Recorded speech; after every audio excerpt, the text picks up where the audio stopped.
మాజీ ప్రధాని పివి నరసింహారావు 96వ జయంతి సందర్భంగా హైదరాబాద్లోని పివి ఘాట్ దగ్గర అధికార విపక్ష నేతలు నివాళులర్పించారు.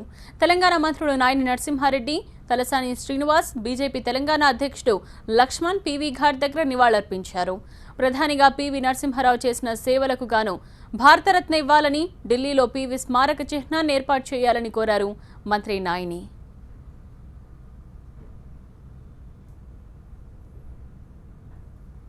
పివి నరసింహారావు ప్రధానిగా ఉన్న సమయంలో ఎన్నో ఆర్థిక సంస్కరణలు తీసుకొచ్చారని, దేశం క్లిష్ట పరిస్థితుల్లో ఉన్న సమయంలో ఆయన తీసుకొచ్చిన ఆర్థిక సంస్కరణలు అభివృద్ధికి ఊతమిచ్చాయన్నారు మంత్రి తలసాని. ఆయన దేశానికి చేసిన సేవకు గాను భారతరత్న ప్రకటించాలని కోరారు తలసాని.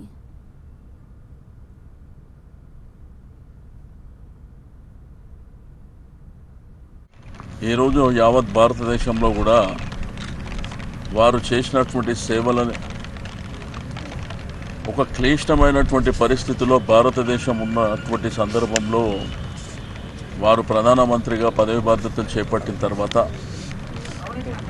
ఆర్థిక సంస్కరణలు తీసుకొచ్చి ఈ దేశానికే మార్గదర్శకమే కాకుండా ప్రపంచానికి కూడా భారతదేశం అంటే ఏందో చూపించినటువంటి గొప్ప వ్యక్తి. ఒక మారుమూల గ్రామంలో జన్మించినటువంటి పివి నరసింహారావు గారు దినదినాభివృద్ధి చెంది ఈరోజు ప్రపంచంలో వారిని ఎప్పటికీ గుర్తుపోయే విధంగా ఈ దేశానికి పరిపాలన, మైనారిటీ ప్రభుత్వంలో కూడా వారు తీసుకున్నటువంటి నిర్ణయాలే ఈరోజు ఈ దేశానికి ఆదర్శం కావడమే కాకుండా ఈరోజు దేశం మరి ఆర్థిక రంగంలో పురోగతి సాధించిందంటే ఆ రోజు వారు వేసినటువంటి నాంది అని చెప్పి నేను ఈ సందర్భంగా తెలియజేస్తా ఉన్నాను. రాష్ట్ర ప్రభుత్వం పక్షాన మాత్రం అన్ని కార్యక్రమాలు మరి పివి నరసింహారావు గారి జయంతి కానివ్వండి, వర్ధంతి కానివ్వండి, మరి అనేక సందర్భాల్లో వారు చేసినటువంటి సేవలని డెఫినెట్గా ఈ ప్రభుత్వం నిరంతరం మరి ఎల్లప్పుడూ గుర్తుంచుకోవడమే కాకుండా తప్పకుండా వారిని, వారి కుటుంబ సభ్యులు కూడా మరి ఎప్పటికప్పుడు ముఖ్యమంత్రి గారు ఈ విషయాలలో సంప్రదించడమే కాకుండా మరి డెఫినెట్గా రాబో రోజుల్లో తప్పకుండా నాకైతే ఆశాభావం ఉంది భారత్ రత్న ఇస్తారని చెప్పి. ఎందుకంటే వారి ఆయంలో ఎంతోమందికి భారత్ రత్న ప్రపోజ్ చేసినటువంటి వ్యక్తి కాబట్టి మరి భారత్ రత్న అంటే వారు చేసినటువంటి సేవలు ఈరోజు సంస్కరణలు తెచ్చిన తర్వాత ఈ దేశానికి ఎంత మేలు జరిగిందనేది కూడా వాళ్ళు మరి అవన్నీ బేస్ చేసుకొని డెఫినెట్గా వారికి భారత్ రత్న ఇవ్వాలని చెప్పేసి నేను ఈ సందర్భంగా కోరుతా ఉన్నాను.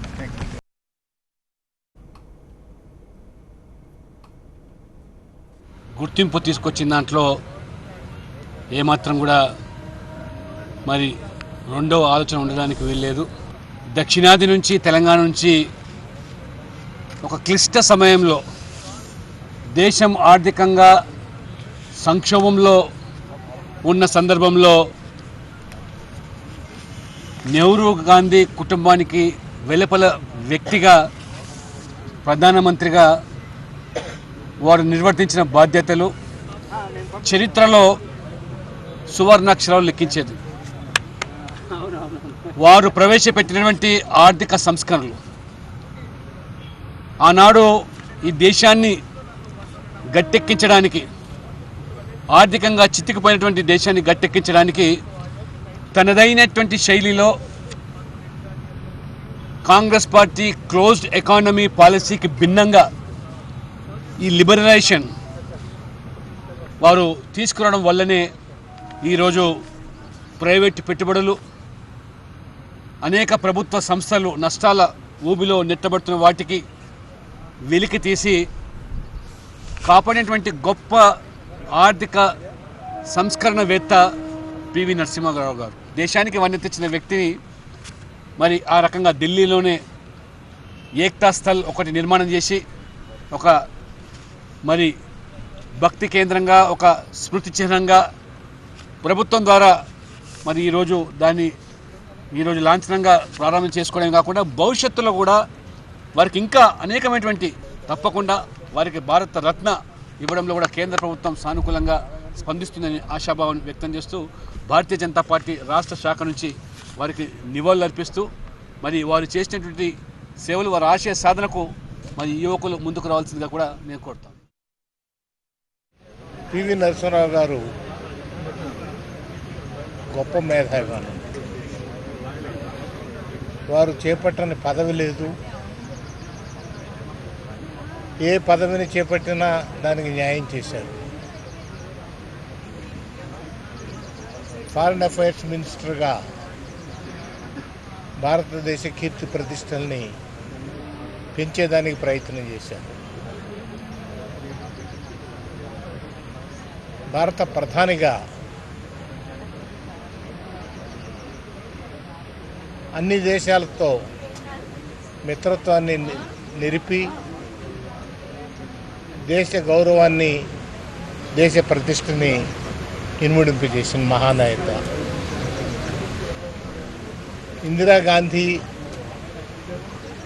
జవహర్లాల్ నెహ్రూ ఆ కుటుంబానికి చాలా సన్నిహితులు వారు.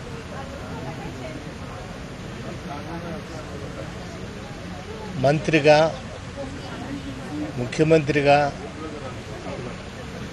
దేశ ప్రధానిగా ఇన్ని బాధ్యతలు నెరవేర్చినప్పటికీ కూడా వారిలో అహం అనేది కనపడేది కాదు. అందరినీ తనతో పాటుగా చూచేవారు. అందరి పట్ల మంచి ఆదరణ ఉండేది. తెలుగువాడు కావటం తెలుగువారికి గర్వకారణం. కానీ వారికి అందవలసిన మర్యాదలు అందకుండా పోయాయనేటువంటి ఆవేదన ఒక తెలుగువాడుగా ఉంది.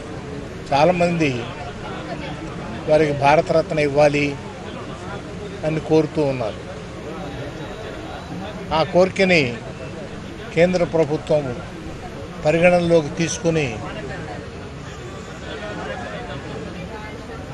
అది కూడా పూర్తి చేస్తే ఇంకా బాగుంటుంది.